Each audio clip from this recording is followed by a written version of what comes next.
here we flirt with frost. Could be a rough year, it could be a mild year. So the first year that I did it, it was definitely a rough year, back to back. It's time for a post-freeze assessment.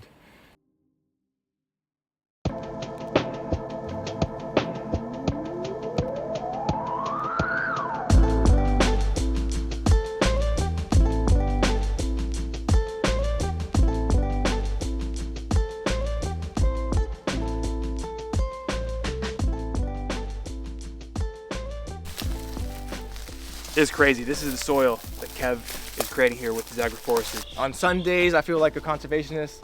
On other days, I feel like a farmer. On other days, I feel like a genetic collector, you know, like a botanical garden type of dude. That's one of my favorite things about agroforestry. You can be a little bit of everything depending on how you feel that day, you know? Best when they've been sitting on the ground for a little bit.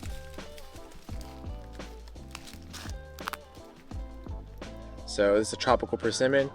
And you want to get it when it's super, super soft like that. And you can just kind of open it with your hands, and then there it is. Eat the inside, yeah. Here's a good one. Oh, whoa. That tastes like a gingerbread man. A gingerbread man, yeah. That's cool. This is one of my favorite trees because it checks off all the boxes like I was talking about. It has that ecosystem services where, look, the birds go to town on this. Dude, no wonder it's a gingerbread house. Yeah, exactly. It tastes so good.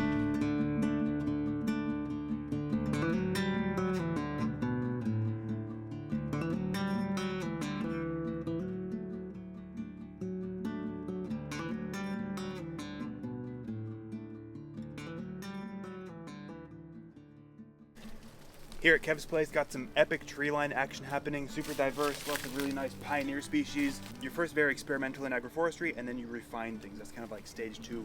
I waited until mango season, and then when mango season was here, I just filled in the gaps. That's a big question, because not every seed is ripe and ready to be planted at the same time. Exactly. So you do need to be able to have a degree of like, here's my line, but like over the next 12 months, over the next 24 months, you can just go back and plant whatever Yeah, seed exactly. I you're feel like eating. there might be a sort of a hesitance to like want to figure it all, how to get everything right, you know, the seed bombs, you start learning all this theory and like want to make sure you would do it right. But in reality is that you just, whenever you have the convenience to get the seed, that's when you plant it. Life is complicated, you know, you got other stuff to do and you can't just make sure everything's perfect. When you first learn about Syntropic and like agroforestry, you get this like obsession with biomass. It's almost like an addiction. You want to like try to figure out what's the most biomass tree, you know, because that's kind of like the sexy part of agroforestry when you're cutting and putting it all. But on this side, I kind of made sure that my priority wasn't biomass and it was just genetics. Like just getting seeds in the ground is the job number one. My goal as an agroforester is just to see, I'm trying to take care of as much land as possible and try to make it the most abundant it could be, express it to its fullest potential. You know, sometimes I get a little bit like, man, it could be darker or it could be, you know, it could be more aggregate. And then I remind myself what I started with. I'm like, you know what? It's not half bad. Yeah. I don't think it's half bad. Man. Like when we have adequate moisture, it actually aggregates pretty nicely. You just learn so much. It's like a crash course in biology, in a sense, you know, and that's definitely my favorite part about it. This is a good life. The agroforestry life is a good life. Yeah, there's a lot of work, a lot of sweat, a lot of hustle, a lot of getting up early in the morning with my headlamp so I don't have to work in the daytime, and it's a lot of sacrifice. Everyone only sees the beautiful parts about them, you know, with the beautiful agroforestry systems and the rows. And no one ever kind of goes into how brutal it can be sometimes, you know. So I love the reality of the kind of dichotomy there where it's like, it's a lot of effort, a lot of stress sometimes, but the result is like so worth it, you know, so worth it when you can sit back and just observe Mother Nature saying, oh, thank you, you know, that's a good part, that's the best part. Hey, real quick, if you like this kind of stuff, food forests, agroforestry, and you're not already following my Instagram, byron.grows, go check it out. Tons of short form stuff, early access. Let's get into the video. How you doing, brother? It's real. Dude, it's good to fucking finally meet you, Yeah, man. for sure, man. Hey, thanks for coming, bro. This is awesome. How could I miss it? This is amazing. Finally made it to Kev's place. Oh, yeah. Here in Naples, opening some ice cream beans at the moment. What do we got here, Kev? Ice cream? Inga. No ice cream for you, bro. No ice cream for you. Dude, I'm an ice cream monster. This is my fruit right here. Yeah, this is an awesome, awesome fruit. I'm lucky to have access to a tree close to me. So yeah, you can just eat the white part around it. Damn. Careful with the seeds, they're like fragile. So try not to break the seed. Cotton candy. How's it going? They ferment really quick. Oh I can show you the one I have here. See the sprouting already. Yeah. It's a nice little cocoon nursery for them in there. Mm-hmm. Wow. And the seeds are funky looking. They're like fragile.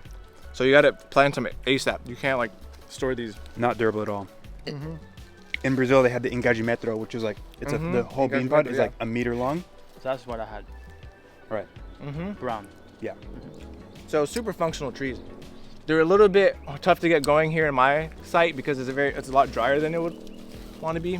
Dude, tell us about your site, man. Like, Okay. we just got here. What's going on? Who are you? Like, we've been connected for a few years online, so it's a pleasure to meet you, man. Same, bro. Great to Same. be in your site, see what you've been working on. What are you doing? Yeah, so my name is Kevin Cruz, and I just fucking love to grow stuff. Pretty much, that's what it is. So this is my parents' place, and I've been researching a lot of Syntropic stuff in Brazil. I actually learned Portuguese by like watching all the Brazilian videos online. So it was a really cool like education for me, honestly. And I was dying to put it into practice. So I moved back here to Florida like 3 years ago, and this is what I've been doing since then. I call this one like the living billboard. This is kind of like my home space where I can come and show people, potential clients. It's been a really good learning experience having this be like my prototype. Seeing what not to do, I could do it on this property and not on my clients' properties. So this is like experimentation grounds. One of my passions include like the natives of Florida. Florida is becoming very rapidly developed, and a lot of the native flora and fauna are taking a hard hit. So it's nice to be able to have like a nice sanctuary for native plants, but at the same time grow a bunch of stuff that aren't native but are very practical and helpful. On some days I feel like a conservationist. On other days I feel like a farmer. On other days I feel like a genetic collector, you know, like a botanical garden type of dude. That's one of my favorite things about agroforestry. You can be a little bit of everything depending on how you feel that day, you know. I want to say February of 2021 is when I started. I remember seeing this video, like you'd planted recently and then a frost came through and just like... Oh yeah, for sure. That was a couple of years ago, 3 years ago? Yeah, that was like almost 3 years, 3 years ago. We're in Southwest Florida, but inland enough to where we get frosts, right? And there are occasional frosts. They can be, it's not like North Florida where you guys probably get more frosts like all the time, you know? Here we flirt with frost kind of, you know? Could be a rough year, it could be a mild year. So the first year that I did it, it was definitely a rough year, back to back. 2 pretty good frost events, and it just wiped everything out. It's time for a post-freeze assessment. Long story short, we got hit really hard. But you know, Mother Nature's resilient, so things came back. And then this past year, there was no frost. So you can really see a much more of a leap in growth this year because there wasn't any frost. And each year going forward, I'm gonna be more and more frost protected because of all the shelter from all the trees all together. So yeah, we're in a funky spot where we can grow some really cool tropicals, but also it's a gamble to do so because they can get hit at any moment. Any winter could be their last, you know? Or at least they'll get set back. So it's a really funky place to grow, but I love it. I love this environment a lot. I feel like it has a lot of potential. This is the higher, like I said, the higher and drier pine scrub kind of environment here. And so we don't get as bad like flooding issues as some people might get more in the lowlands where the cypresses are dominant, but we do have dry spells, and that's a bad problem we have here. And people think Florida, people think beach, people think rain, but especially here inland, we can be very, very arid for at least a couple months out of the year. So you had like grass and pines, that was mostly it? Grass and pines. The odd earleaf acacia, which is from Australia, and there's an invasive species here, and they really, really do well in this scrubby habitat. So how heavily do you lean into utilizing the invasive species? As much as I can. I see a lot of these. Let's call them pioneer species. Pioneer species. Yeah. I don't use that word. As much as I can. Like realistically, when I first started, I was more into like use whatever I can. You know, I got my chainsaw and like let's use all the. But as I've kind of made it more of a business, I've kind of used them only when needed. You know, kind of thing. Because we live in a place where mulch is super easily accessible. I don't have to do it the true blue Syntropic way. If I could take a shortcut, I kind of will. Do you live in an area where mulch is easily accessible for your clients? Yeah. That's a plus. Yeah. Maybe them not having to manage invasives. Yeah, exactly. And a lot of people don't have maybe an invasive problem on their property because they had it cleared when they made the house, you know, and it's like part of the code, you know, you've got to clear certain invasives on there. So the context isn't always like there's a big patch of invasive forest, like let's convert it into a food forest, you know? It could be just open ground, which is mostly the case. So yeah, whenever I can, and you'll see I opened up some new sections back there. That's what I love doing. If I could just do that all day and clear invasives and like put the natural regenerations system in place there, I would do that, but it doesn't pay the bills, you know. The food forest stuff pays the bills for now, and hopefully I have plans on maybe like talking with the forestry service and seeing if we can do some sort of like boots on the ground invasive management that actually works, you know. That's my goal. Yeah, that's my passion. The food forest part is super awesome and I love it, but sometimes I have my conservationist passion is stronger. Love that. Than just like the farming side. Is that your entry point into this? Is like you didn't come from like a gardening or like food production avenue, but you were like, hey, I'm just a conservationist. I like ecology, restoring. Is that the avenue you came into this from? I actually came into from the farming side. Yeah, okay. I was working on market farms and organic farms, mostly in Oregon and here some as well. Dude, that's right. You were in Oregon. Yeah, too. yeah. What part of Oregon were you in? Corvallis. Yes, dude. Yeah, Corvallis, Oregon. This is big. The Willamette Valley is a big agricultural valley. Beautiful, beautiful valley. Yeah. So now I was coming at it full blown, like let's grow food. And it wasn't more until like I got back into this, going to Honduras and hiking through the jungle and just seeing all the beauty of, because it's a lot easier to see out in Honduras. It's way more jungly.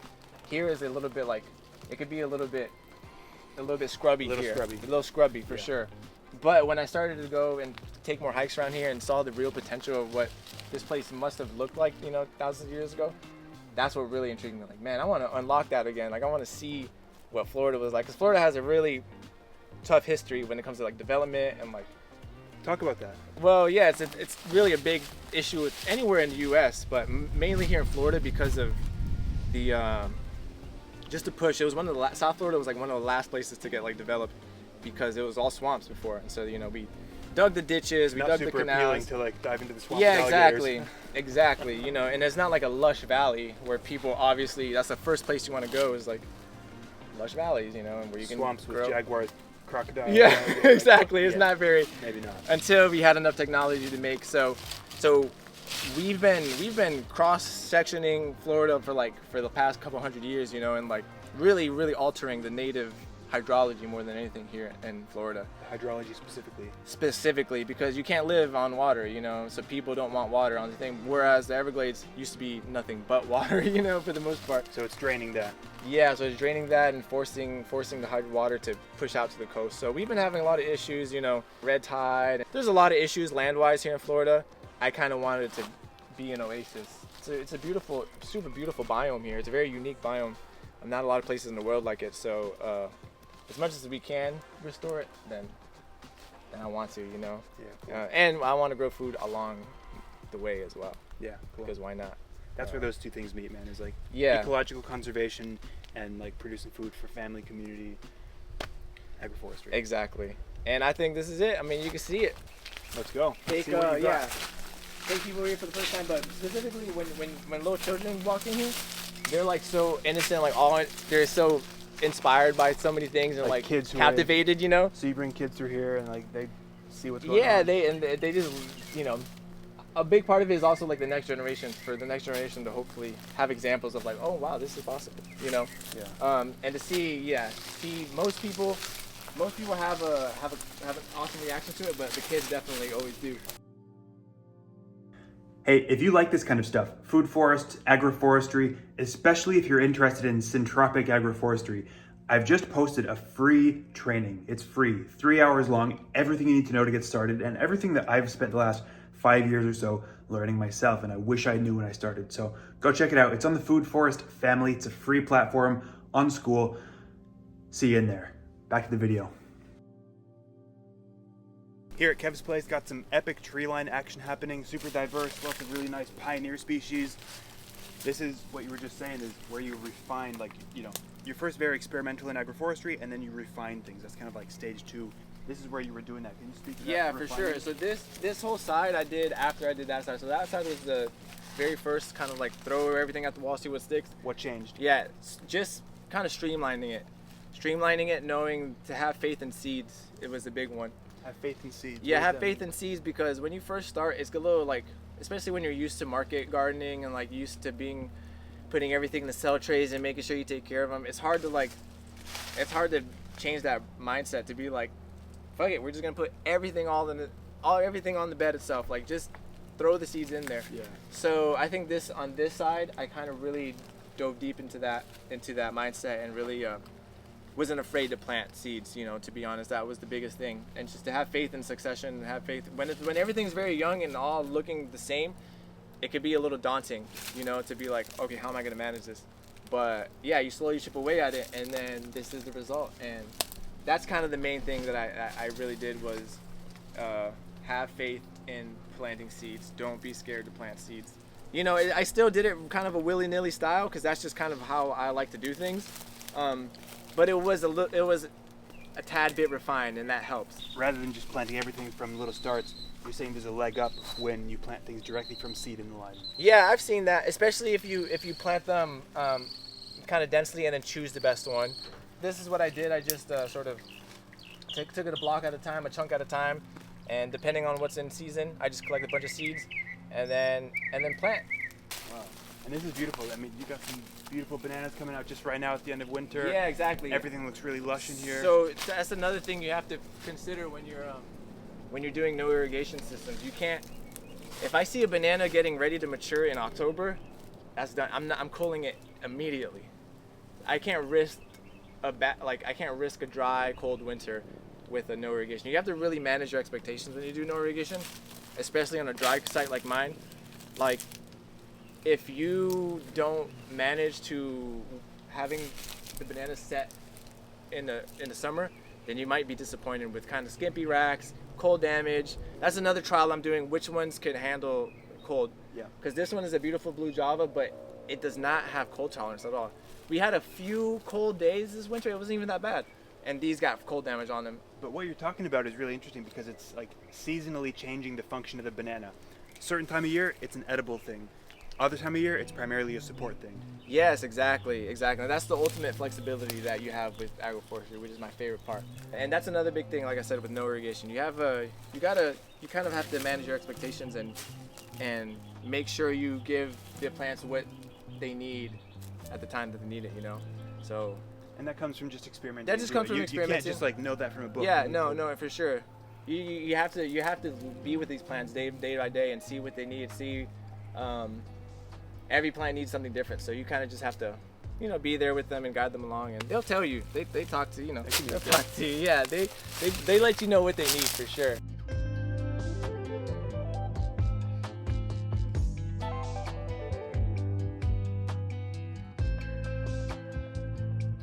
So one of the cool things about agroforestry is that it facilitates native. This is a spontaneous oak tree, yeah. So you didn't plant this? No, I this, didn't plant this. This has been planted by the birds most likely. So it's kind of a cool side effect of agroforestry. I know one of the dangerous things about this kind of agroforestry is that we do utilize what are considered, you know, invasive species because they're very powerful. They are amazing trees that are fulfilling an ecological niche. But that doesn't mean you got to be responsible about your usage of this stuff, right? On the one hand, it's like, yeah, we're playing with fire a little bit with neighboring locales. Like, you really need to make sure you are extremely responsible with your service species. At the same time, these service species are helping to take care of and nurture this oak tree that are very sensitive. They'll come up, but they just need a little bit of help. So at the end of the day, if worst comes to worst, and I need to say like leave this property for whatever, all I need to do is come through and cut back all the ones that could possibly be deemed invasive. You know, you don't really want to start an issue like that. Crazy major pruning before you go, and like leave all of the natives, and then at your legacy before you have to leave is this beautiful native forest that has slowly come back over time with nicer soil conditions. With nicer soil conditions, exactly. Even cutting them out at 2 years, at 4 years, at 5, like those pioneer species are fulfilling their function. Exactly. But yeah, I just really like that. The conservationist in me liked that part of agroforestry where, you know, the birds and the bees, they're doing their own things too. They're working with you too, but in their own way. You know, the squirrel said, yo, I'm trying to eat more oaks nuts in the future. I'm gonna plant it here. This looks like a little spot. It's kind of cool how it's kind of in the agro row, you know? And so I kind of like that. I kind of like that part of this all. It's like, yeah, I'm putting my seeds down, but guess what? Nature is too. That's our work, man. It's agroforesters. We're just facilitating nature to do its process. Like, it's not fully dependent on us. Like, you didn't have to go plant that. Yeah, you exactly. just put things in motion, and then the natural processes will take care of the rest. Exactly. You got to step in, manage some species, but that's part of it. Yeah, that's part of it. And that's the best part of it.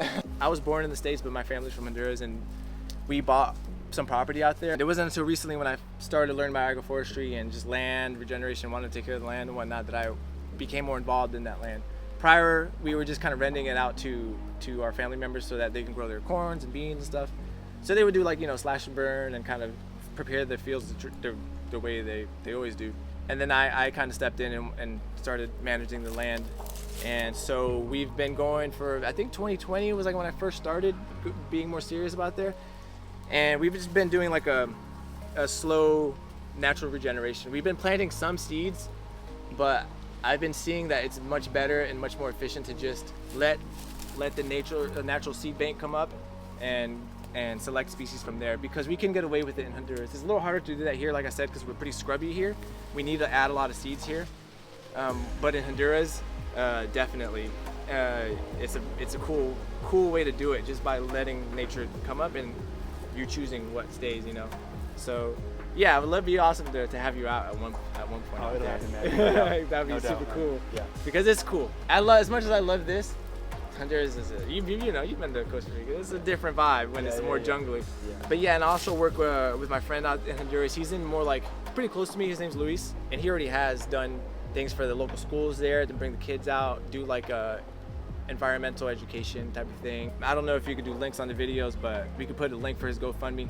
The thing about Honduras is that, as you know, I'm blessed to be able to send a little bit of U.S. money to make these projects happen, but my friend Luis, you know, there's definitely the capital part of it that is needed to make these things happen. You know, you can't just like quit your job in Honduras. You're like, you make sure you're making money. So it started off as just my property, and then it's kind of been bleeding into also helping Luis, because he's on the ground there, you know, whereas I'm only there once every couple of months. So we're both doing land regeneration projects, but I really want to help Luis out as much as possible, because what he's doing is really cool. So Yeah, we'll link it in the video. sweet, thank y'all. Yeah. So yeah, that's it, man. But this was the experimental grounds. This is where I learned everything I needed to know about Cutting your teeth here. what to do here and what to do in Honduras. So yeah, exactly that. So you can see here, this is what kind of the end result is. If you see those little particles, like those little, That's what it was. these are millipede castings, if you can see the little particles in there. The insect activity is at its lowest right now because of how dry it is, but for the most part, it's still moist, and especially the lower you go, you'll start to feel it. But you know, it's still our sand, but just with a lot more organic matter and little roots in there. And it's still, you see how in the rainy season it definitely aggregates, but here in the dry season you can see just how fragile it could be. Even with all the organic matter, it has a hard time aggregating. But that's just because of our sandy base. It's super sandy here. But yeah, that's what we're working with. And especially around the bananas, you'll see a little bit better soil, because the bananas are much more Keep that moisture. keep that moisture in. Yeah. It's crazy. This is the soil that Kev is creating here with his agroforestry. Turning this literal sugar sand, actually feels like sugar in here, into this beautiful. You know, sometimes I get a little bit like, man, it could be darker, or it could be, you know, it could be more aggregate. And then I remind myself what I started with. I'm like, you know what? It's not half bad. Yeah. I don't think it's half Respect, bad. man. Yeah, thanks, Huge bro. respect. Yeah. Really doing the work.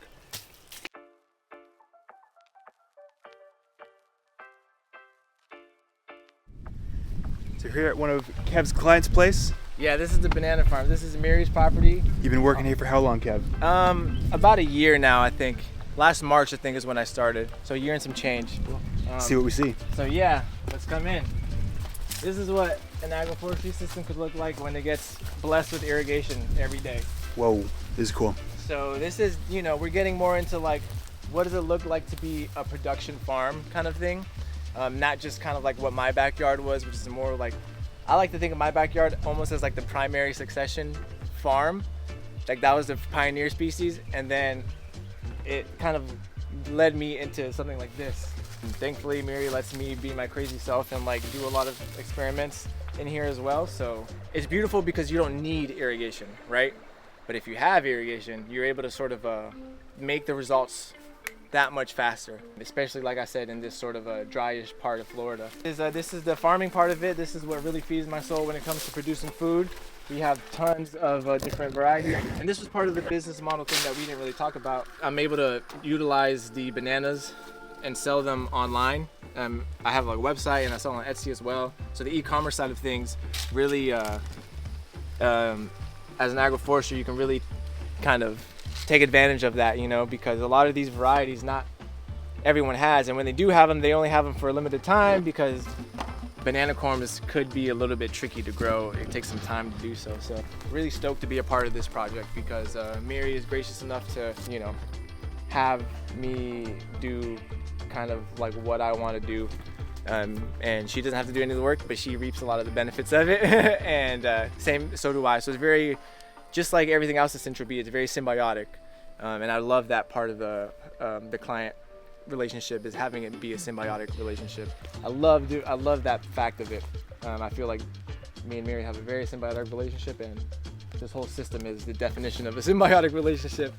This is super cool. So like your relationship with the space and the development and the client is like, she's winning, you're winning, you're doing stuff. Yeah, we're doing stuff for the community online. Here. This is where our community market is. We're doing it like once every 3 weeks or so.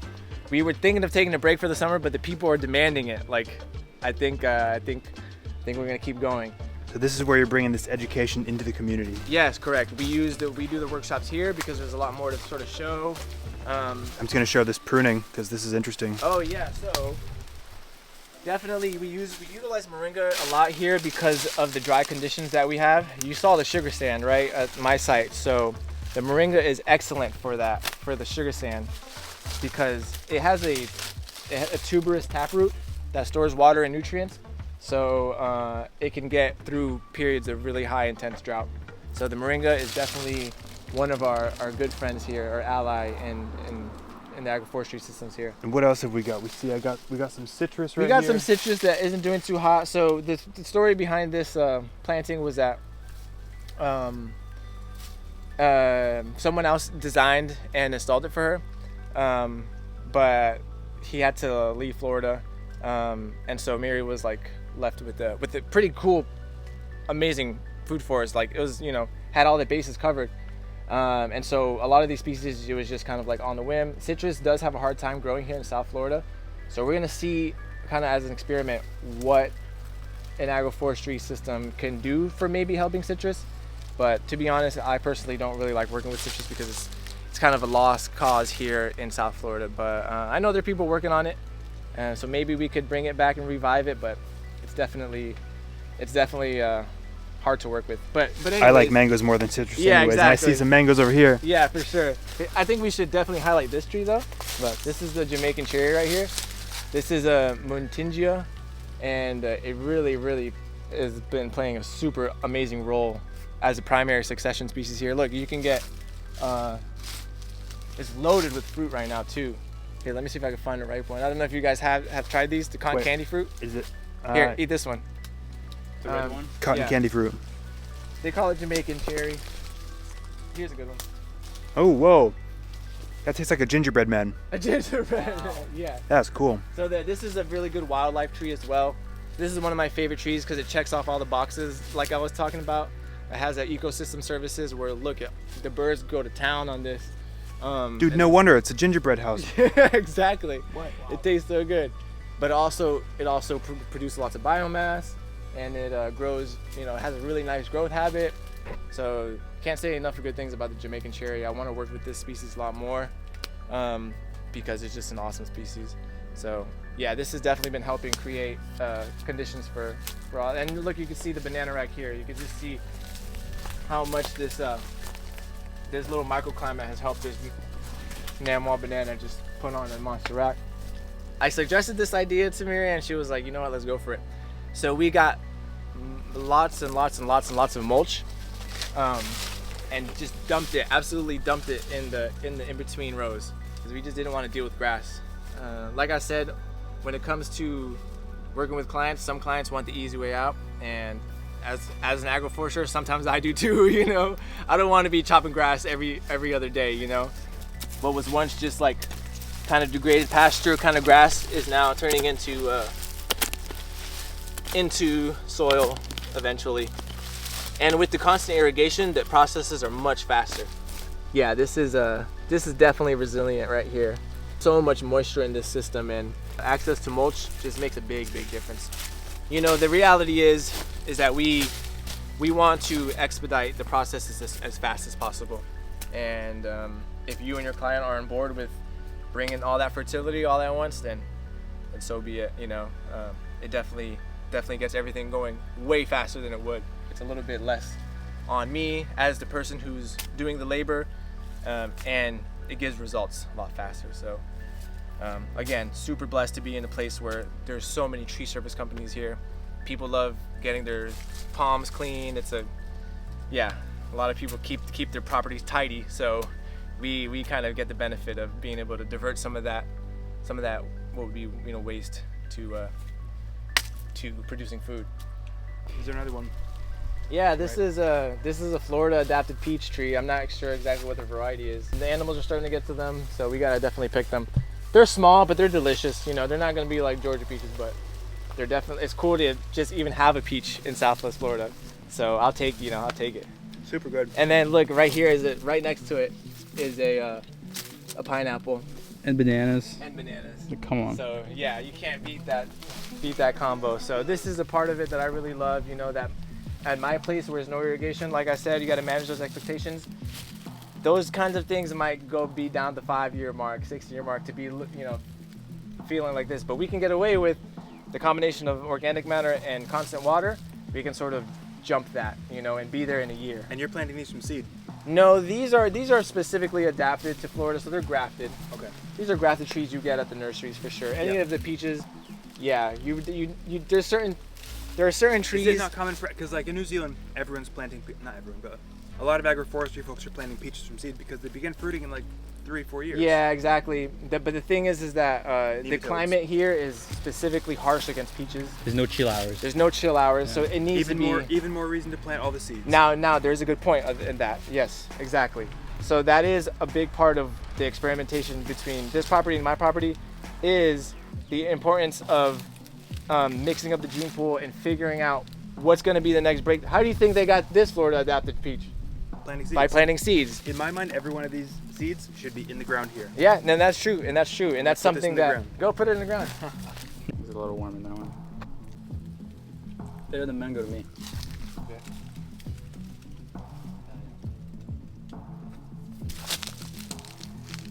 What's it meant for?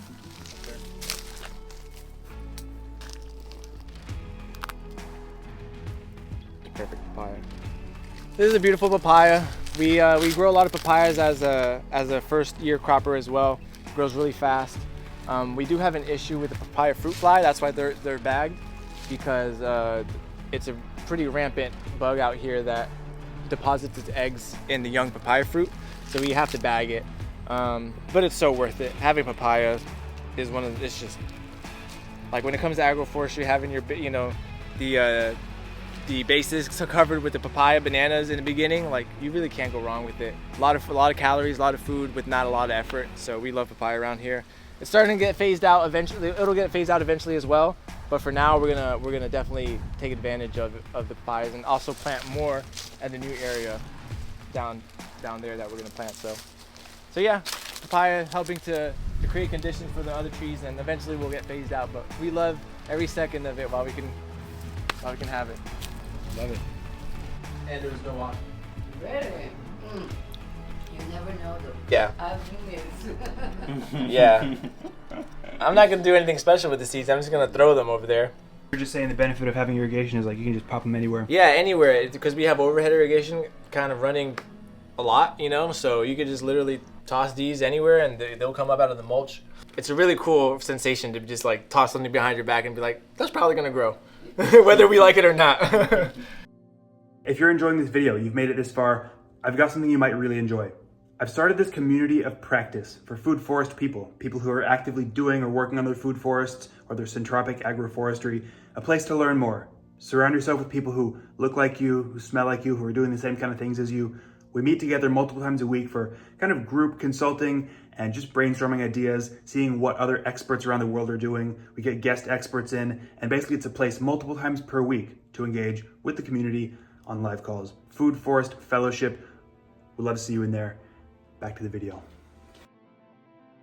We inherit the forward-thinking nature of other people who planted trees before us, and that's what Kev's talking about here. Is these longan trees were planted a decade ago, and now he's taking that on, and I think that's what all of us hope for and wish as agroforesters, is that somebody beyond us will continue that legacy. Exactly, because at the end of the day, my goal as an agroforester is just to see, I'm trying to take care of as much land as possible and try to make it the most abundant it could be, express it to its fullest potential. And so I'm able to take the work that the original planter of these trees did, and I'm able to use that and keep it moving forward. And I think it's just like a super beautiful part of agroforestry that I know that someday some young kid out there who wants to be an agroforester maybe could inherit the things that I have managed and keep that system going and keep it going on to the next generation. I think that's a really, really important part of it. Working with things that are already there and being able to push them forward into the future, because that's what the original person who planted it wanted. So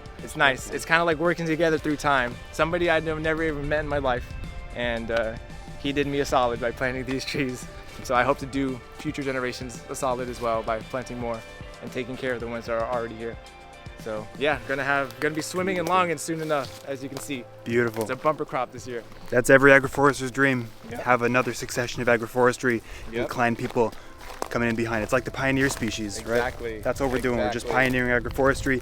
I guarantee you in 10, 20, 40 years, it's going to be more popular, and we're going to be seen as these pioneers who paved the way for an even bigger, more abundant, the stuff we know now that we think is super cutting edge and oh wow, this that's going to be common knowledge. Got some cool birds. Anyways, yeah, it's incredible stuff. New site again with Kev. Yep. What are we doing? Right now, first things first, we're gonna go get some coconuts. Ooh, Man coconuts. Cam. Oh, here's a Yo, what's this? Chocolate pudding fruit? Yep. Woo! Oh. Cool thing about having awesome clients is that they have awesome trees on the property.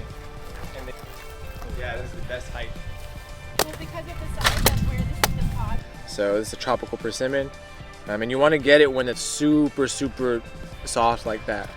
And you can just kind of open it with your hands, and there it is. The chocolatey goodness inside. We got the chocolate sapote right here. Make some serious brownie. Yeah, exactly. And so it's super famous for people who want to do vegan desserts or something like that. Oh. What's it tasting like to you? Man, that's Nothing. That's earth chocolate. Earth chocolate, yeah. Earth chocolate. That's a good way to put it. Love it. Mm-hmm.